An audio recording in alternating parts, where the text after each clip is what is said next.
तिसरा एक गट आहे, त्यांची संख्या थोडीफार आहे आता, की हे लोक सगळे विधी बौद्ध पद्धतीने करतात. लग्न बौद्ध पद्धतीने करणार, मयत झाल्या बौद्ध पद्धतीने वागणार, बारसं बौद्ध पद्धतीने करणार, घरामध्ये पूजस्थान करणार आणि बिचारे जेवढं जमत तेवढं धर्माचं आचरण करणार. असा एक गट समाजामध्ये दिसतोय, की चांगली आशावादी गोष्ट आहे की आता आम्ही तिकडून तुटलो, पण याला असं वाटतं सारखं तिकडे टीका करत बसावं, म्हणजे तोंडाला जर जिभेला बरं वाटतंय. कारण इकडं धर्माचं पार गीता सांग बाबा ओळीनं म्हटलं येतच नाही, सांगणार कुठं, तिकडं लगेच त्या 4 शिव्या द्यायला सोपं पडतं, म्हणून किमान हा विधी तरी करतोय.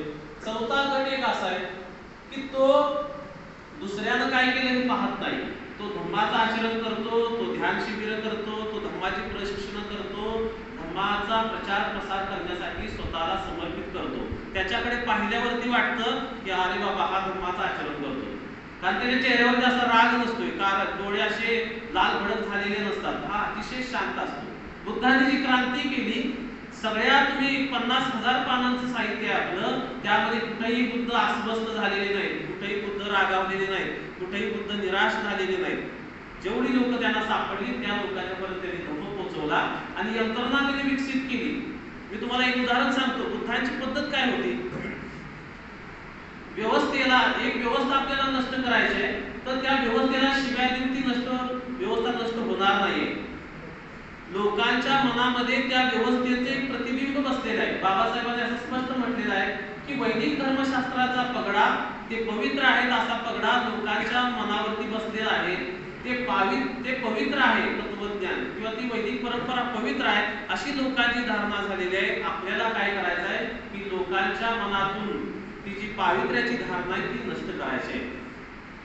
आता लोकांच्या मनातून ती नष्ट करायची असेल तर काय करावं लागेल, तर चांगल्या पद्धतीचा सुसंवाद लोकांशी केला पाहिजे, लोकांना ते पटवून देता आलं पाहिजे, कन्व्हिन्स करता आलं पाहिजे. बुद्ध काळामध्ये सोनदंड नावाचा एक ब्राह्मण होता, म्हणजे सोन्याचा दंड त्याच्याकडे असेल म्हणून त्याचं नाव सोनदंड पडलेलं आहे. ब्राह्मणांच्या मध्ये अतिशय विद्वान असणारा माणूस, म्हणजे ज्याच्याकडे शिकायला मोठमोठे विद्वान यायचे, असा एक सोनदंड नावाचा ब्राह्मण होता. मगध मधल्या चंपा या ठिकाणी तो राहत होता आणि बुद्ध तिथे गेलेले होते. आणि बुद्ध गेल्यानंतर लोक सगळे बुद्धांना भेटायला जात होते, उपासक लोक जात होते, गृहस्थी लोक जात होते.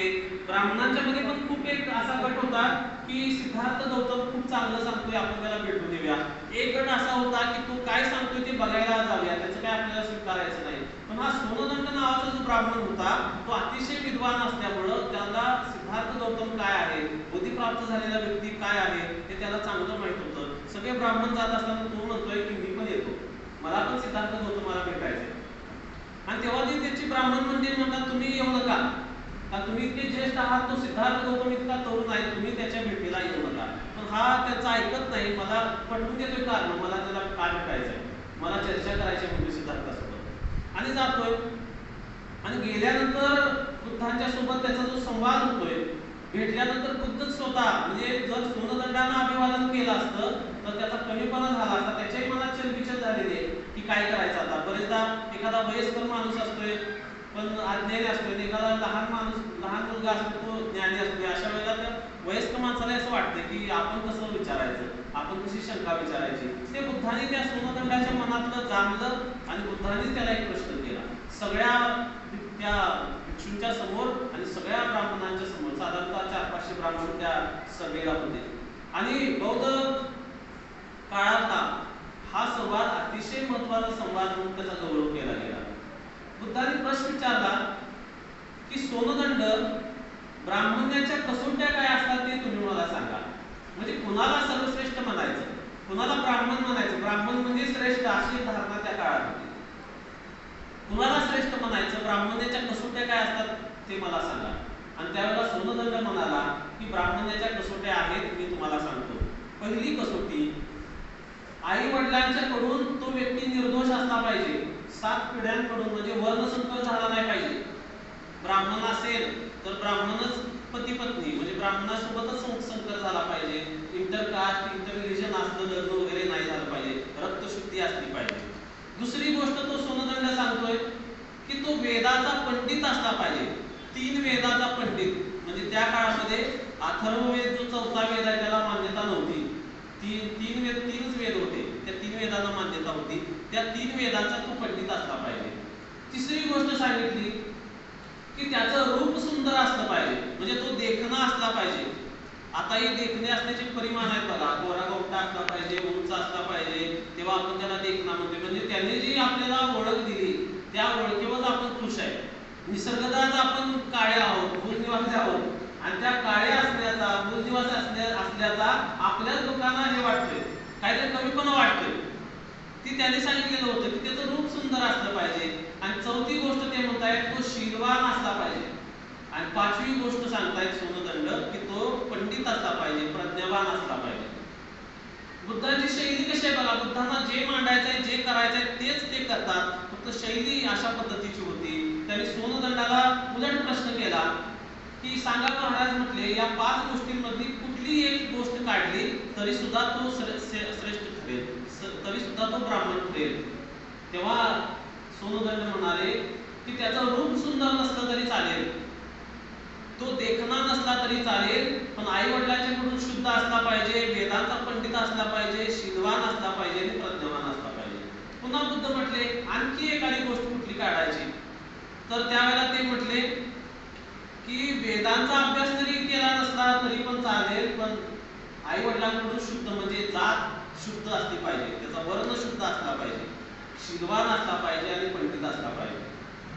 पुन्हा बुद्ध पुढे घेऊन जात आहेत. पुन्हा म्हणतात महाराज आणखी एक गोष्ट कोणती काढायची तरी सुद्धा तो श्रेष्ठ ठरेल. तेव्हा सोनदंड असं म्हणताय की तो आई वडिलांकडून शुद्ध नसला तरी चालेल, त्याचा वर्ण शुद्ध नसला तरी चालेल, तरी सुद्धा तो श्रेष्ठ ठरू शकतो, तो जर शीलवान असेल, पंडित असेल तर. आणि असं जेव्हा तो सोनदंड म्हणतो तेव्हा ते बसलेले सगळे ब्राह्मण मंडळी अस्वस्थ होतात आणि ते म्हणतात की आमच्या सगळ्या ढाच्या विमल्यावरच तुम्ही घाव घालत आहे. ते काही जण म्हणतात की तुम्ही सोनदंड, तुम्ही असं म्हणता का आम्हाला, तुम्ही असं बोलू नका, तुम्ही सिद्धार्थ गौतमाच्याच विचाराचं प्रतिबिंब आहात, तुम्ही त्याचेच विचार बोलत आहात. आणि तेव्हा बुद्ध म्हणतायत की थांबा, म्हणतायत की सोनदंडापेक्षा विद्वान जर कोण असेल या सभेमध्ये तर त्यानं माझ्याशी वाद घालावा, अन्यथा शांत बसावं. मग सगळे शांत बसतात. आणि त्यावेळेला सोनदंडच बुद्धांना म्हणतोय की म्हणते तुम्ही थांबा, मीच या प्रश्नाचं उत्तर देतो. आणि सोनदंड उत्तर देतोय त्यांना की म्हणतोय या परिषदेमध्ये माझा भाचा आलेला आहे, त्याचं नाव अंगद. अंगद नावाचा जो माझा भाचा आहे तो या परिषदेमध्ये उपस्थित आहे. तो सोडला तर सिद्धार्थ गौतमाची बरोबरी करेल दिसायला, सुंदरतेला, असा माणूस या सभेमध्ये नाही. म्हणजे बुद्ध सुंदरच होते, आपण वर्णन ऐकलेलं आहे. तर तो अंगद एकटा सोडला तर सिद्धार्थ गौतमासारखा दुसरा म्हणजे तुलना करावी असा माणूस इथं सापडत नाही. अंगकानं वेदांचा अभ्यास केलेला आहे, तो आई वडिलांच्याकडून शुद्ध आहे. आणि समजा म्हणतात हा अंगक जर हिंसा करत असेल, चोरी करत असेल, खोटं बोलत असेल, व्यभिचार करत असेल आणि नशापान करत असेल तर त्याचं आई वडिलांकडून शुद्ध असणं काय कामाचं, वेदांचा अभ्यास करणं काय कामाचं, त्याचं रूप सुंदर असणं काय कामाचं. आणि मग ती सभा सगळी शांत होते. पुन्हा बुद्ध प्रश्न करतात सोनदंडाला की बनते म्हणतात आता महाराज 2 गोष्टी राहिल्या, एक शील आणि दुसरं पांडित्य. या दोन्हीतली कोणती गोष्ट जरी काढली, एकच गोष्ट राहिली तरी माणूस श्रेष्ठ ठरेल. तेव्हा सोनदंड असं म्हणतोय की म्हणते यातली कोणतीही गोष्ट काढता येणार नाही. शीलामुळं पांडित्य परिशुद्ध होत आहे आणि प्रज्ञेमुळं, पांडित्यामुळं शील परिशुद्ध होत आहे. या दोन्ही गोष्टी वेगळ्या नाहीत, तर या दोन्ही गोष्टी एकच आहेत. मग बुद्ध म्हणतायत साधू साधू साधू. आपण बघाशी म्हटलं म्हणजे बुद्धांना जे सांगायचं होतं ते बुद्धांनी सोनदंडाच्या तोंडातून वधवून घेतलेलं आहे. आपण आता वैदिक परंपरेचा कोणी समर्थक असो, त्याच्या समोर जरी हे मुद्दे ठेवले तर कुणाला नाकारता येण्याची शक्यता नाही, नाकारूच शकत नाही. फक्त बुद्धांनी त्याला शिव्या दिलेल्या नाही. बुद्धांनी अतिशय सम्यक्वाने अष्टांगिक मार्गातले एक अंग आहे आणि बौद्धांनी धर्मप्रचार करणाऱ्या माणसांनी सम्यक्वानी सोडून, सम्यक्वादी तोडून धर्मप्रचार करता कामा नाही. तो जर सम्यक्वादी आपण सोडली तर आपल्यातून धम्म नाहीसा झाला आणि अधर्म घेऊन आपण धर्माचा प्रचार करू शकत नाही, हे आपण समजून घ्यावं. तो सोनदंड बुद्धांना शरण आला. विचार करा, इतका मोठा माणूस, इतक्या त्या परंपरेला फार विद्वान माणूस बुद्धांना शरण आला, कारण बुद्धांची शैली या पद्धतीची होती. आपल्यालाही इतकी व्यवस्था जर विषमतेची नष्ट करायची असेल तर लोकांचं प्रबोधन करणं खूप आवश्यक आहे. प्रबोधनाशिवाय आपण पुढे जाऊ शकत नाही असं आपल्याला पाहायला मिळतं. आज भारतामध्ये बुद्धांना मानणारा खूप मोठा गट आहे. बघा, जे लोक बुद्धांचा द्वेष करत होते आज त्यांच्याही घरामध्ये आपल्याला बुद्धाच्या मूर्त्या दिसतील, बुद्धांचे एक तरी पुस्तक दिसेल. याचं कारण काय माहिती का? ओशोला मानणारा वर्ग समाजामध्ये खूप मोठा आहे. बघा, ऐकले का नाव? आचार्य रजनीश ओशो. तर त्या ओशोनं जे काही विचार लोकांच्या मध्ये पोहोचवले त्याच्या प्रत्येक भाषणामध्ये बुद्धांचं नाव असतं.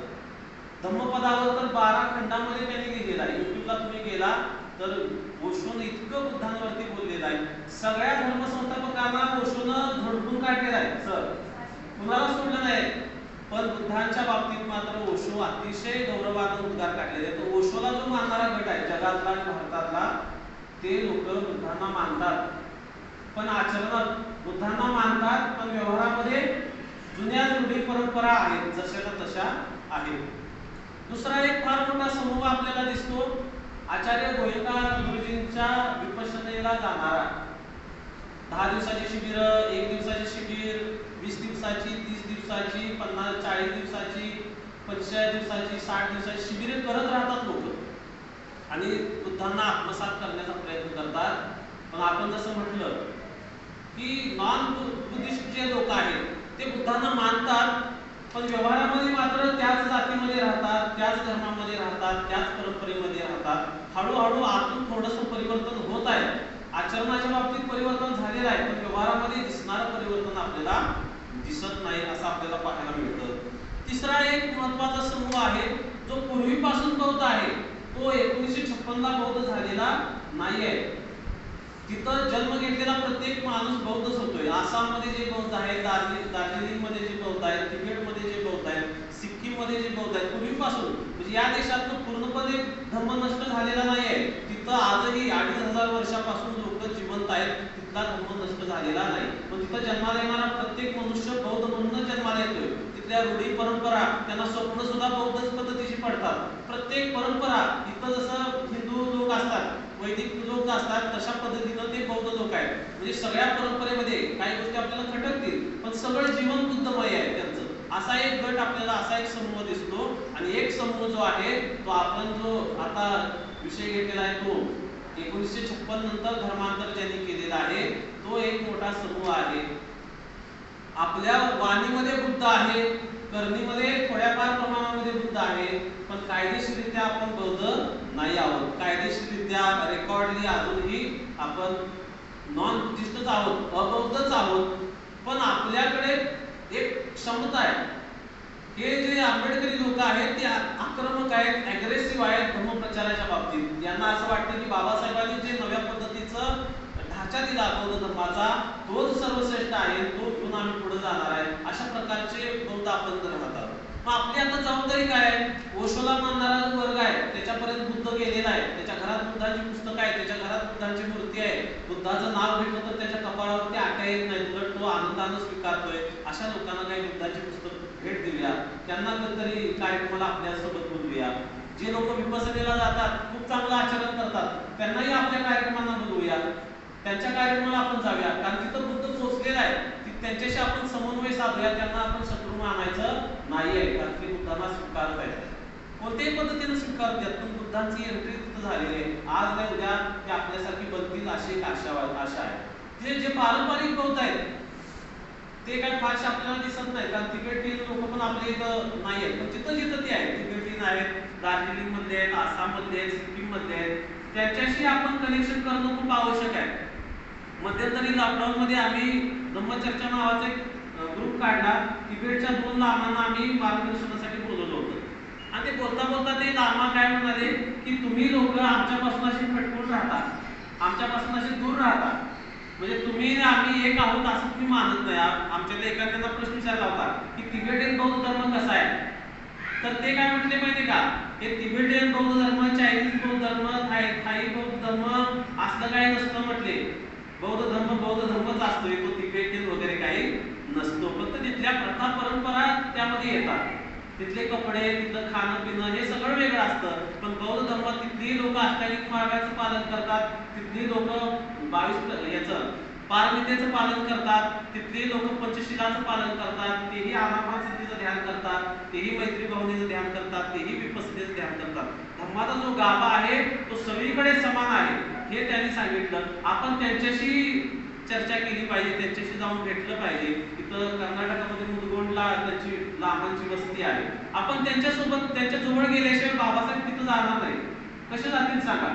ते तिकडं आपण इकडं, आपण म्हणणार हे आंबेडकरी आम्ही अशा आहोत, 22 प्रतिज्ञांचं पालन करतोय, तुम्ही का करत नाही? पण त्यांच्यापर्यंत पोहोचूया तरी अगोदर, अरे बाबा बाबासाहेबांनी असं असं सांगितलेलं आहे, तुम्ही पण तुमच्यामध्ये हे बसतंय का बघा, तुमच्यामध्ये काही नवीन आहे ते तुम्ही आम्हाला सांगा. नालंदा जळालं, दलाई लामा मध्यंतरी म्हटले की नालंदाची जी सगळी जो तत्वज्ञान आहे ते आम्ही जपून ठेवलेलं आहे. तिबेटला जे जे काही गेलं की नाही, 3000 पानांचं सगळं साहित्य जे आहे ते दलाई लामा त्या तिबेटी लोकांनी जपून ठेवलेलं आहे. आता ते हिंदीमध्ये, इंग्रजीमध्ये, स्पॅनिशमध्ये, जापनीजमध्ये त्याची भाषांतर सुरू आहे. त्यांनी विद्यापीठं काढलेली आहे, त्यांनी एक त्यांची यंत्रणा उभी केलेली आहे. माझं म्हणणं एवढं आहे की या लोकांशी आपण समन्वय ठेवला पाहिजे, त्यांच्यावरती आपण घाव घालत बसले नाही पाहिजे. त्यांना समजून सांगूया काही चुकत असेल तर, पण हे लोक आपले आहेत, त्यांना प्लस करूया, मायनस नाही करायचं, त्यांना वाढवण्याचं काम आपण करणं खूप आवश्यक आहे. 1950ला कलकत्त्याच्या महाबोधी सोसायटीला बाबासाहेबांनी लेख लिहिला होता. आता जसं भरती संरक्षितांचं नाव सरांनी घेतलं, पूर्वीचं त्रैलोक्य बौद्ध महासंघ, आताचं त्रिरत्न बौद्ध महासंघ, त्याचे ते संस्थापक आहेत. ते पूर्वी तिथं महाबोधी सोसायटीमध्ये संपादक म्हणून काम करत होते, लिहत होते. बाबासाहेबांशी त्यांनी 3 भेटी घेतल्या आणि बाबासाहेबांचा तो धम्माप्रतीचा जो दृष्टिकोन आहे तो संघरक्षकांच्या लक्षात आल्यामुळं त्यानंतर त्यांनी तिकडं friends of western Buddhist order नावाची इंग्लंडला संघटना काढली आणि भारतामध्ये त्रैलोक्य बौद्ध महासंघ काढला. आज त्रिरत्न सगळीकडे, तिकडेही त्रिरत्न नाव आहे, तिकडेही त्रिरत्न नाव आहे. बाबासाहेबांना ज्या पद्धतीचा धर्म अपेक्षित होता, मिशनरी पद्धत ज्या पद्धतीची अपेक्षित होती, त्या पद्धतीचं काम त्रिरत्न बौद्ध महासंघातर्फे सध्या सुरू आहे. आपण ते पाहू शकता. म्हणजे बाबासाहेबांच्या व्ह्यू न गेल्यामुळं काय बदल होतो हे आपल्याला तिथं पाहायला मिळतं. दुसरी गोष्ट, त्या 1950च्या लेखामध्ये धम्मप्रचाराची यंत्रणा बाबासाहेबांनी सांगितलेली होती आणि त्यामध्ये 3 गोष्टी बाबासाहेब म्हणतात की या 3 गोष्टी आपल्याला करणं सध्या आवश्यक आहे. पहिली गोष्ट जी आहे ती भिक्खू संघाची ध्येय धोरणं जी आहे त्यामध्ये आमूलाग्र बदल करणं खूप आवश्यक आहे. भिक्खू संघाची निर्मिती कशासाठी होती? विकाल भोजन वेरमणी सिक्खापदन समाधियामी असं एक भिक्खूंच्यासाठी शील आहे. 12 वाजायच्या आत एकदाच जेवणार मी सकाळी, दिवसभर काही खाणार नाही आणि काय करणार, धम्म आचरण करणार आणि लोकांना धम्म सांगणार. निस्वार्थीपणे त्यांनी कुटुंब त्यागलेलं आहे, त्यांना बायको नाही, मुलं नाही, त्यामुळे पाठीमागं त्यांच्या काही नाही, केवळ धम्मासाठी जगणार आणि लोकांच्यासाठी धम्म सांगणार. अशा प्रकारे भिक्षूंची यंत्रणा बुद्धांनी उभारलेली होती. की धम्म आचरणाचा मापदंड काय असेल, म्हणजे धम्म आचरण केल्यावर माणूस कसा बनतोय ते एखाद्या भिक्षूकडे पाहावं आणि लोकांनी त्याच्याकडून प्रेरणा घ्यावी, याच्यासाठी भिक्खूंची निर्मिती केलेली होती. तशा प्रकारचे भिक्खू आजही दिसायला पाहिजेत अशी बाबासाहेबांची अपेक्षा आहे. म्हणून आज जे काही भिक्षू दिसतात आपल्याला की त्यांच्यामध्ये समजा काही सोयी सुविधेमुळे काही शिथिलता आली असेल, आचरण करत नसतील, धर्मप्रचार करत नसतील, तर अशा भिक्षूंच्या जीवनामध्ये, अशा भिक्षूंच्या यंत्रणांमध्ये आपल्याला आमूलाग्र बदल करावा लागेल. त्यांना ती जाणीव करून द्यावी लागेल की बुद्धांनी भिक्खू संघाची निर्मिती कशासाठी केली होती. तर ते बाबासाहेब म्हणतात की या प्रकारचं काम पहिलं करणं खूप आवश्यक आहे भारतामध्ये. दुसरी गोष्ट बाबासाहेब म्हणतायत, बायबल सारखा एक प्रमाण ग्रंथ तयार केला पाहिजे, बुद्धिस्ट बायबल. जसं ख्रिश्चनांसाठी बायबल आहे, म्हणजे काठीत मारला की तो ग्रंथ ते घेऊन जाऊ शकतात. बौद्धांची स्थिती तशी नाही आहे. बौद्धांचं त्रिपिटक जे आहे ते 142 खंड आहेत, असे मोठमोठे, साधारणतः 50-1000 पानांचं साहित्य आहे. एकाला म्हटलं की ते घेऊन जातो, शक्य आहे का आपल्याला घेऊन जाणं? एवढी खोली भरेल एवढा धर्मग्रंथ आहे आपला त्रिपिटक, एक पुस्तक नाही आहे. आणि मग एक पुस्तक कुठलं तरी असावं की ज्या पाहिल्यावरती त्याचा सार करावा, असे एखादं पुस्तक पाहिजे. आणि ते पुस्तक स्वतः बाबासाहेबांनी लिहिलं, त्याचं नाव बुद्ध आहे अँड हिज धम्मा. तर तो ग्रंथ आपल्या घरामध्ये असला पाहिजे. आणि छोटी छोटी आपण कामं करूया. आजही शिकलेल्या लोकांच्या घरामध्ये बाबासाहेबांचा तो ग्रंथ नाही आहे. साधारणतः 125 किंवा 150 रुपयाला तो ग्रंथ मिळतोय. तो ग्रंथ सुद्धा आपल्या घरामध्ये नाही. आपले कोण मित्र असतील नातेवाईक असतील तर त्यांना फोन केला फक्त विचारा की ग्रंथ आहे का बाबा घरात. तो जर नाही म्हटला तर त्यांना एक विनंती करा की येत्या 14 एप्रिलला तो ग्रंथ बाबासाहेबांचा विकत घ्या, आपल्या घरी आणा. ही छोटी छोटी कामं आपण जरी केली तर धर्म पुढे जाऊ शकतोय असं मला वाटतं. तिसरी गोष्ट बाबासाहेबांनी सांगितली, आंतरराष्ट्रीय बौद्ध सेवा संघ स्थापन केला पाहिजे. म्हणजे बुद्धिस्ट बायबल भिक्खू संघाच्या ध्येय धोरणांमध्ये बदल आणि जागतिक एक संघटना बौद्धांची तयार केली पाहिजे असं बाबासाहेबांचं मत होतं. सध्या त्रिरत्न बौद्ध महासंघ जो आहे तोही इंटरनॅशनल म्हणजे जगातल्या 55-60 राष्ट्रांमध्ये काम सुरू आहे. म्हणजे जगाचं कनेक्शन भारताशी झालं पाहिजे. आता बुद्धिस्ट इंटरनॅशनलची निर्मिती झालेली आहे. विपसनेचेही जगभरामध्ये खूप मोठं नेटवर्क तयार झालेलं आहे. म्हणजे जगातल्या बौद्धांना आणि भारतातल्या बौद्धांना एकत्र जोडायचं काम करणं आवश्यक आहे असं बाबासाहेबांना त्यावेळेलाही जाणवत होतं. कारण इथं समजा एखाद्यावरती अन्याय झाला तर जगातला बौद्ध तुमच्यासाठी तिथं आवाज उठवणार नाही. तो जर उठवायचा असेल तर एक यंत्रणा तयार केली पाहिजे. जगामध्ये काय चाललेलं आहे ते इथल्याही बौद्धांना कळालं पाहिजे. याच्यासाठी या 3 गोष्टी कराव्यात असं बाबासाहेबांना वाटत होतं. आणि मग मिशनरी पद्धतीनं काम केल्याशिवाय भारतामध्ये बौद्ध धर्म वाढणार नाही हे बाबासाहेबांचं मत होतं. आणि हे आपण लक्षात ठेवावं. मिशनरी पद्धत म्हणजे काय, म्हणजे आपण मिशन हा त्याचा शब्द आहे. म्हणजे मिशन ठरवून माणूस काम करतोय, पूर्णपणे झोपून काम करतोय. मग पूर्णपणे झोपून कधी काम करणार आहे, जेव्हा एखाद्या माणसाच्या मनातला इगो नाहीसा होईल, त्याच्यातली तृष्णा नाहीशी होईल, त्याच्यातला द्वेष नाहीसा होईल, तेव्हाच तो मिशनरी पद्धतीनं काम करू शकतो. समजा एखादा काम करायला गेलेला आहे आणि एखादा माणूस त्याला प्रतिसादच दिला नाही, किंवा एखादा धर्मप्रचार करायला आला आणि एखाद्याने त्याला शिव्या दिल्या, तर तो काय म्हणणार, मी धर्मप्रचार करायला गेलो मला शिव्या दिल्या आता काम बंद, मी काय काम करणार नाही. अशा पद्धतीनं मिशनरी काम होणार नाही. पण त्याच्यातला इगो संपलेला असेल तर त्याला 10 शिव्या द्या ना 100 शिव्या द्या, तो काय म्हणणार मला माझं काम करायचं आहे. आणि भंते पुन्हाचं उदाहरण बुद्ध काळातलं आपल्यासाठी अतिशय प्रेरणादायी आहे. भंते पुन्हा इकडचे आपले मुंबई सुना प्रांतातले होते, बुद्धांकडे गेले आणि बुद्धांना म्हटले की मला त्या भागामध्ये जाऊन धर्मप्रचार करायचा आहे, मला परवानगी द्या. म्हणजे भेटायला गेले बुद्धांना. बुद्धांनी त्यांना म्हटलं त्या पुन्हाला की म्हटले तिथले लोक चांगली नाहीत, त्या भागातली लोक चांगली नाहीत, ती लोक तुला शिव्या देतील, तुझी निंदा करतील. तेव्हा ते पुन्हा म्हणतायत की म्हणते निंदा केली तर चालेल, मला त्याचा आनंद होईल कारण की मला मारणार नाही. मग पुन्हा बुद्ध म्हणतायत की समज त्या लोकांनी तुला मारलं तर काय होईल, तरी चालेल म्हटले, तरी मी धर्मप्रचारासाठी तिथं जाणार आहे, लोकांना दुःखमुक्तीसाठी धम्म सांगणार आहे. त्यांनी मला मारलं तर माझा जीव तरी घेतला नाही त्यांनी, याचा मला आनंद होईल. पुढं बुद्ध म्हणतायत समजा त्या लोकांनी तुझा जीवच घ्यायचा प्रयत्न केला, जीवच घेतला तर काय होईल. तेव्हा तो पुन्हा म्हणतो की जगामध्ये असे अनेक लोक फिरत असतात की कुणीतरी येऊन मला जीव घ्यावा, मला मारावं, या जीवाला मी कंटाळलोय, वैतागलोय, कुणीतरी माझा जीव घ्यावा, मला आणायचे जरी एखादा असा माणूस भेटला माझा जीव घेणारा, इथनं माझी मुक्ती करणारा, तर मी त्याचे धन्यवाद मानेन. आणि हे ऐकल्या बुद्ध त्याला म्हटले साधू साधू साधू, पुन्हा आता तुझ्या धर्मप्रचाराच्या वाटेत कोणी येणार नाही, तुला कोणी मारेल असा माणूस तुला कोणी भेटणार नाही. धर्मप्रचारकामध्ये अशा प्रकारची सहिष्णुता असली पाहिजे. शिव्या दिल्या तर किमान त्यानं मला हातानं मारलं नाही या आनंदामध्ये काम करावं. एखाद्याला मारहाण जरी झाली तरी मारहाणच झाली की जिवंत आहे, मी काम करू शकतोय हा आशावाद ठेवावा. आणि मरायची जरी अवस्था आली तरी एक चांगलं काम करताना मला मृत्यू झाला या आनंदामध्ये राहावं. अशा प्रकारचं धर्मप्रचारासाठी मिशनरी पद्धतीनं काम करणं खूप आवश्यक आहे. आरोग्याच्या सेवा लोकांना देणं, लोकांना शिक्षण देणं, या प्रकारची कामं करणं खूप आवश्यक आहे असं मला वाटतं. आपली आता जबाबदारी काय आहे, धम्मप्रचाराची धम्मप्रशिक्षणाची शिबिरं सातत्यानं आपण आयोजित करूया.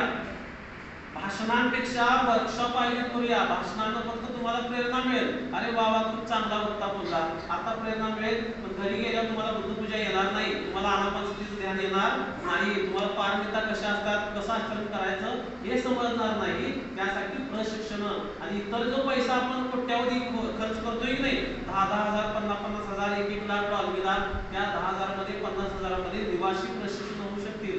लोक तिथं जेवून खाऊन थांबतील आणि धम्मशक्ती विपश्यना सेंटरनं कसं केले बघा तुम्ही एकदा जाऊ. ती जबरदस्त यंत्रणा आहे, आपण त्यांच्यावर टीका करू नये. परफेक्ट यंत्रणा, 1 रुपये घेणार नाहीत आपला, पण लोकांना धर्म शिकवणार, अशी यंत्रणा बाबासाहेबांना अपेक्षित असणाऱ्या विचारधारेची आपल्याला करणं खूप आवश्यक आहे. त्यासाठी सातत्यानं ही प्रशिक्षण आपण आयोजित करूया. दुसरी गोष्ट, बुद्धांना जर समजून घ्यायचं असेल तर बुद्धांची जी भाषा आहे, ज्या भाषेमध्ये बुद्ध वचनं एकत्रित केली गेली, ती पाली भाषा आपण समजून घेणं खूप आवश्यक आहे. काही लोक म्हणतात नाही आम्हाला मराठी येते बस, आम्हाला इंग्रजी येते, पाली कशासाठी, ती आउटडेटेड लँग्वेज आहे. तर असं आपल्याला करता येणार नाही. बाबासाहेबांनी बुद्धांनी त्यांचा धर्म इंग्रजीमध्ये लिहिला आणि पाली भाषा त्यांना असं वाटलं असेल बाबासाहेबांना की माझा अनुयायी पाली भाषा शिकेल, त्या त्रिपिटकाचं संशोधन करेल, म्हणून बाबासाहेबांनी पाली भाषेचं व्याकरण लिहिलेलं आहे. 16व्या खंडामध्ये आहे बघा ते. पाली भाषेचं व्याकरण लिहिलंय, पाली भाषेची डिक्शनरी लिहिलेली आहे आणि पूजा पाठाचं पुस्तक पण बाबासाहेबांनी लिहिलेलं आहे. का तर ते व्याकरण शिकून आमची लोक पाली भाषा शिकतील आणि ते त्रिपिटक वाचतील. आता बरेच लोक म्हणतात की त्या त्रिपिटकामध्ये भेसळ केली गेली, त्रिपिटकामध्ये घुसखोरी केली गेली, पण ते जोपर्यंत आपण वाचणार नाही तोवर आपल्याला समजेल का? त्यासाठी आपल्याला पाली भाषा शिकली पाहिजे, ती वाढवली पाहिजे. बौद्धांची ती भाषा त्याची जतन करणं, संवर्धन करणं ही आपली गरज आहे. म्हणून हे प्रयत्न करणं खूप आवश्यक आहे. जशी धम्मशिबिरं आपण घेणार आहे त्याच पद्धतीनं पाली भाषेची शिबिरं पण करणं खूप आवश्यक आहे. आता पुणे विद्यापीठामध्ये पाली भाषेचं सेंटर आहे, मुंबईमध्ये आहे, महाराष्ट्राच्या अनेक विद्यापीठांमध्ये आहे, पण कोल्हापूर विद्यापीठामध्ये सध्या नाही आहे. 2 वर्षापूर्वी आम्ही अभ्यासक्रम तयार केलेला आहे, विद्यापीठांना दिलेला आहे.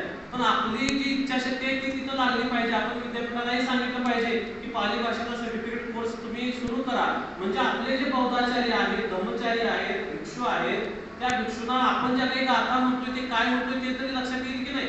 पाली भाषाच आपल्याला येत नसेल तर मुसावादा वेरमणी सिक्काबद्दल समाधी आहे म्हटलं काय म्हटलं कळणारच नाही ना.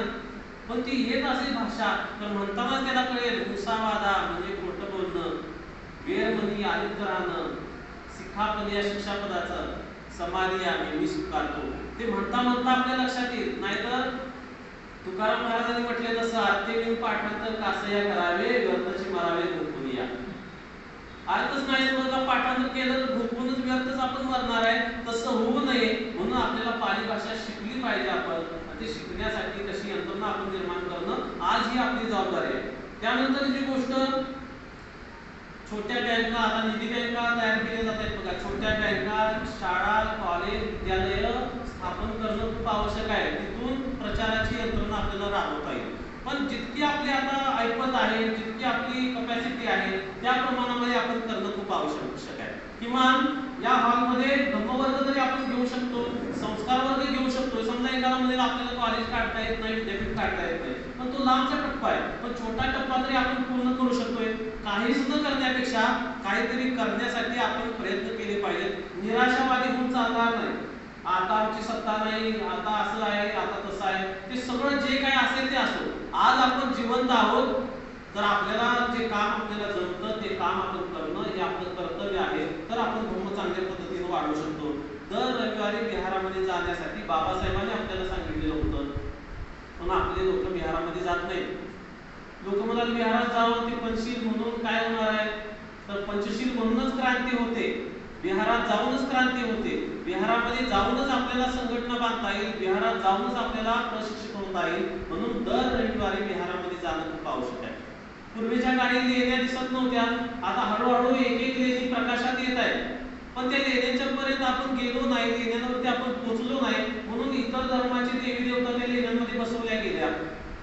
छोट्या छोट्या स्तूपांचं रूपांतर दुसऱ्या देवांच्या मूर्त्यांमध्ये केलं गेलं.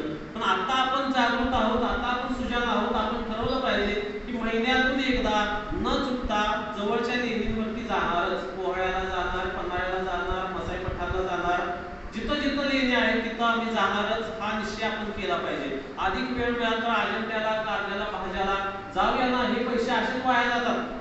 ही खरेदी केली, ती खरेदी केली, आज हॉटेलला जेवलो, आज ही वस्तू आणली. पण याच्यापेक्षा हा जो समृद्ध वारसा हजारो वर्षांचा आहे तो वारसा पाहण्यासाठी आपण गेलं पाहिजे. हे बौद्धांनी करणं खूप आवश्यक आहे असं मला वाटतं. दुसरी गोष्ट, सातत्यानं साहित्याची निर्मिती केली गेली पाहिजे. पुष्यमित्र शुंगानं केवळ भिक्षूंच्या कत्तली केल्या नाहीत, तर त्या काळातलं जे साहित्य होतं त्या साहित्यामध्ये विषमतेची बीज रोवली गेली, मनुस्मृतीची वगैरे निर्मिती त्या काळामध्ये केली गेली.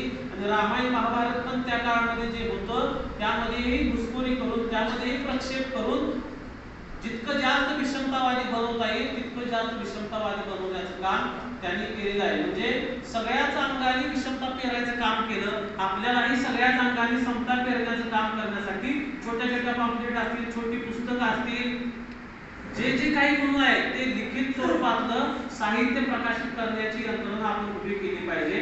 जितकं आपल्याला जमेल त्या गाथेची पुस्तकं काढूया, एक एक सुत्त आहे ते सुत्ताचं पुस्तक काढूया, लोकांच्या पर्यंत विचारधारा पोहोचवण्याचं काम आपल्याला करावं लागेल. त्याचबरोबर एक महत्वाचा प्रश्न आहे सध्याच्या बहुतांच्या समोर आणि तो आपण गांभीर्याने घेतला पाहिजे. महार सोडून ज्या जातींनी बौद्ध धर्म स्वीकारला 56 नंतर आणि काही 10 वर्षापूर्वी 20 वर्षापूर्वी आता त्यांच्या घरातली मुलं लग्नाला आलेली आहेत, मुलगी लग्नाला आलेली आहे, मुलगा लग्नाला आलेला आहे आणि त्या लोकांना असं वाटतं की आम्ही बौद्ध झालो तर आता आम्ही पाठीमागच्या जाती समूहात जाणार नाही. त्या लोकांच्या मुलांसोबत मुलींसोबत लग्न झाली पाहिजे. रोटी बेटी व्यवहार होणं खूप आवश्यक आहे. आणि बावडेकर साहेब हा मुद्दा आपण गांभीर्याने घेतला पाहिजे. कारण अशा लोकांची आता इतकी कुचंबना झाली आहे की पाठीमागे त्या जातीचे लोक म्हणतात तू बौद्ध झालास तिकडच जा आणि आपण स्वतःला बौद्ध समजतो बाहेरून पण आपण काय बौद्ध नसतात. एखाद्याला विचारलं हा मुलगी आपण देऊया का त्यांना, नाही म्हणतात ते वेगळ्या जातीचे. म्हणजे त्यांनी त्रिसरण पंचीत स्वीकारलं, 22 प्रतिज्ञा स्वीकारल्या, पंचायतनाम केला, मुदत ठेवली, बौद्ध झाले. केवळ नुसते बौद्ध नाही रेकॉर्ड लिहून बौद्ध झाले तरी सुद्धा आपणही त्यांना बौद्ध मानायला तयार नाही. मग बौद्ध धर्माकडे जे इतर लोक यावेळेस आपण म्हणतो यांनी धर्म स्वीकारला त्यांनी स्वीकारावा, पण स्वीकारल्यावरती त्यांच्यासाठी आपण काही आशावादी कृती करणार आहोत की नाही काय करण्यासाठी गांभीर्याने आपण विचार करणं खूप आवश्यक आहे. रोटी बेटी व्यवहार जोपर्यंत होणार नाही तोपर्यंत आपण त्यांना सामावून घेणार नाही. त्यासाठी काही प्रयत्न करावेत असं मला वाटतं. आणि म्हणून बाबासाहेबांनी सांगितलेलं होतं की 3 प्रकारची बलं आपल्याला मिळवली पाहिजेत जर टिकायचं असेल तर. पहिलं बल त्यामधलं आहे मनुष्यबल. मनुष्य यंत्रणा पाहिजे. आज लोकसंख्या खूप मोठी आहे आपली पण त्यामध्ये समन्वय नाही, तो समन्वय साधला पाहिजे. दुसरी गोष्ट बाबासाहेब म्हणतात द्रव्यबल. पैसा पाहिजे. चळवळ जर वाढवायची असेल, यंत्रणा वाढवायची असेल तर पैसा पाहिजे. तो द्रव्यबल निर्माण करण्यासाठी आपण प्रयत्न केले पाहिजेत. तिसरी गोष्ट बाबासाहेब म्हणतात मनोबल. मनोबल मन महत्वाचं आहे. ज्याचं मन मजबूत आहे तोच माणूस चांगलं काम करू शकतोय, तोच माणूस व्यवस्था परिवर्तन करू शकतोय. आणि मनामध्ये बदल घडवण्यासाठी बुद्धाचा धर्म आहे. बुद्धाचा धर्म मनावरती आधारित आहे. इतर धर्म ईश्वरावरती असतील, आत्म्यावरती आधारित असतील, पण बुद्ध मात्र मनुष्य आणि मनुष्याचं मन यावरती केंद्रीभूत आहे. म्हणून मनोबल वाढण्यासाठी धर्माचं आचरण आपण करणं खूप आवश्यक आहे असं मला वाटतं. आणि आपापसातले जे व्यवहार आहेत ते चांगले असले पाहिजेत. आज भारतीय बौद्ध महासभा, त्रिरत्न बौद्ध महासंघ, बुद्धिस्ट इंटरनॅशनल नेटवर्क आणि मग प्रादेशिक छोट्या छोट्या संस्था तिबेटियन असतील, त्या तिकडच्या विपश्यना सेंटर रिसर्च इन्स्टिट्यूट असेल आणि मग जिल्ह्यामध्ये काही छोट्या मोठ्या संघटना धर्माचं काम करत आहेत तर त्यांच्यामध्ये समन्वय साधण्याचा प्रयत्न आपण केला पाहिजे. ते आपले शत्रू नाही आहेत तर त्यांच्या सोबत आपण व्यवहार ठेवले पाहिजेत. त्यांच्या कार्यक्रमाला आपण जाऊया, त्यांना आपल्या कार्यक्रमाला बोलवूया आणि एकमेकांची जी विविधता आहे ती विविधता जोपासण्याचा प्रयत्न करूया. मगाशी आपण बुद्ध वंदना म्हटली, पंचशील म्हटलं, म्हणजे माझी जडणघडण त्रिरत्न बौद्ध महासंघात झालेली आहे. गाथा त्याच पण आम्ही वेगळ्या पद्धतीने म्हणतोय, चाल वेगळी. मग ही जी विविधता आहे ही विविधता पण आपण समजून घेतली पाहिजे. आपण एकमेकांच्या कार्यक्रमांमध्ये गेलं पाहिजे. तिबेटियन लोकांच्या गाथामध्ये पद्धत वेगळी, त्रिसरण पंचशीलच म्हणणार पण चाल वेगळी असते. बुद्ध गायला गेलो तर जगातल्या वेगवेगळ्या परंपरेतले बौद्ध आलेले असतात, वेगवेगळ्या पद्धतीने ते गाथा म्हणत असतात. आपल्या इथे बुद्धिस्ट सोसायटीची पद्धत वेगळी, त्रिरत्नची वेगळी पद्धत, आता बुद्धिस्ट इंटरनॅशनलनं जे काही ॲक्वायर केली असेल ती पद्धत वेगळी असेल, पण आपला गाभा एकच आहे. बुद्ध धम्म संघ या 3 रत्नांना शरण गेलेल्या माणसाला आपण बौद्ध म्हणतो. तर त्या सगळ्यांच्या सोबत आपण समन्वय ठेवला पाहिजे. आपापसातले छोटे मोठे किरकोळ भेद असतात, पांढरा शर्ट घालायचा का निळा शर्ट घालायचा असल्या गोष्टी बाजूला ठेवूया. बुद्ध मूर्ती वर ठेवायची का खाली ठेवायची का बाजूला ठेवायचे फोटो, या किरकोळ गोष्टी आपण बाजूला ठेवूया. महत्वाचा जो गाभा आहे तो मात्र आपला एकच आहे, बुद्ध धम्म संघ 22 प्रतिज्ञा. त्याला अनुसरून आपण पुढे जाणं खूप आवश्यक आहे. कोसांबी नावाच्या विहारामध्ये, कोसांबीला घोषिताराम नावाचा एक विहार होता. बुद्ध काळातला फार मोठा वाद झालेला होता 2 भिक्षूंच्या गटामध्ये आणि त्या वादाच्या वेळेला बुद्ध तिथं उपस्थित होते. काही लोक शीलवान लोक होती ती स्वतःला श्रेष्ठ मानत होती, काही लोक विद्वान होती ती लोक आपल्याला श्रेष्ठ मानत होती, आणि या वादांमध्ये बुद्धाने शेवटी त्या दोघांना समोर बसवलं सांगितलं, अरे हाडे तोडणारे, प्राणहरण करणारे, गाई गुरांचं हरण करणारे, राष्ट्राला लुबाडणारे असे जे लोक असतात त्यांचा देखील खेळ बसतो, मग तुमच्यामध्ये एकी का होत नाही? त्या भिक्षूंच्या गटांना बुद्धाने सांगितलेलं होतं 2500 वर्षापूर्वी, हाडे तोडणारे, प्राणहरण करणारे, गाई गुरांचं हरण करणारे, राष्ट्राला लुबाडणारे अशा लोकांचा मेळ बसतोय. कशासाठी? विचारधारा पोहोचवण्यासाठी. मग तुमचा मेळ का बसत नाही हा प्रश्न बुद्धांनी त्यांनाही विचारला होता, आणि आज आपल्या पुढेही तो प्रश्न आहे. आपला मेळ का बसत नाही? मेळ बसेल जर धम्माचं आचरण आपण करत असू तर नक्कीच मेळ बसेल. धम्माचं आचरण करत नसू तर मेळ बसणार नाही. म्हणजे बाहेर बुद्ध असेल केवळ दिसायला तर मेळ बसणार नाही, पण तो आतमध्ये बुद्ध असेल तर आपल्याला सहज आपण बुद्धी सोसायटीच्या स्टेजवर जाऊन बसू, सहज आपण बामसेटच्या स्टेजवर जाऊन बसू, सहज आपण त्रैलोक्य स्टेजवर जाऊन बसू, सहज आपण विपश्यनेला जाऊ, सहज एखादा लांबा आला तिबेटियन तर त्याच्याजवळ जाऊन बसू. कधी आत्म जर बुद्ध असेल तरच आपला मेळ बसणार आहे. तो मेळ बसवण्यासाठी आपण प्रयत्न करावेत असं मला वाटतं. बाबासाहेबांनी एक गोष्ट फार नमूद जाणीवपूर्वक केलेली आहे 1950च्या लेखामध्ये. शेवटचं बाबासाहेबांचं वाक्य आहे, बौद्धांनी केवळ चांगला बौद्ध असून उपयोगाचं नाही. म्हणजे मी रोज समजा पंचशील म्हणतो, ध्यान करतो, कोणाला त्रास देत नाही, व्यवस्थित राहतो, असं चांगला बौद्ध आहे. पण बाबासाहेब म्हणतात की केवळ चांगला बौद्ध असणं उपयोगाचं नाही, तर बौद्धांनी धम्माचा प्रचार आणि प्रसार केला पाहिजे.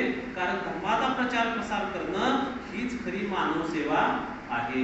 हे वाक्य आपण लक्षात ठेवूया. धम्माचा प्रचार प्रसार करणं करत असेल तरच आपण खऱ्या अर्थानं बौद्ध आहोत. म्हणजे लोकांना धर्मांतरित करायचं म्हणून नाही, तर लोकसेवा आहे ती. लोक दुःखात आहेत, अज्ञानात आहेत, अंधश्रद्धेमध्ये आहेत, गुलामीमध्ये आहेत, त्यातून ते बाहेर येतील. कधी बाहेर येतील? जेव्हा त्यांच्यापर्यंत धम्म पोहोचेल तेव्हा. ते काम आपण करूया असं मला वाटतं. यासाठी मी आपल्याला शुभेच्छा देतो. आपण सर्वांनी मिळून हा एक चांगला कार्यक्रम आयोजित केला, धम्माचं प्रबोधनाचं काम चांगल्या पद्धतीनं केलं, त्याबद्दल संयोजकांना शुभेच्छा देतो. महेश पावडेकर सर यांना शुभेच्छा देतो. आमचे मित्र मार्गदर्शक संभाजी ब्रिगेडचे विकास पाटील साहेब आलेले आहेत, त्यांनाही धन्यवाद देतो आणि मी या ठिकाणी थांबतो. जय हिंद.